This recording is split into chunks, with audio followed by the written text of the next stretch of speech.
श्रीलक्ष्मी श्रीमहालक्ष्मी क्षीरसागरकन्यका उत्तिष्ठ हरिसम्प्रीते भक्तानां भाग्यदायिनी।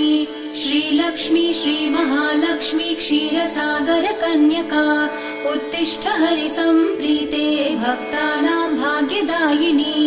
उत्तिष्ठोत्तिष्ठ श्रीलक्ष्मी विष्णुवक्षस्थलालये उत्तिष्ठ करुणापूर्णे लोकानां शुभदायिनी।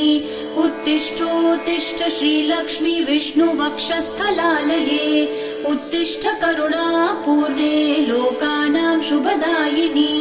श्रीपद्ममध्यवसिते वरपद्मनेत्रे श्रीपद्महस्तचिरपूजित पद्मपादे श्रीपद्मजातजननी शुभपद्मवक्त्रे श्रीलक्ष्मी भक्तवरदे तव सुप्रभातम्।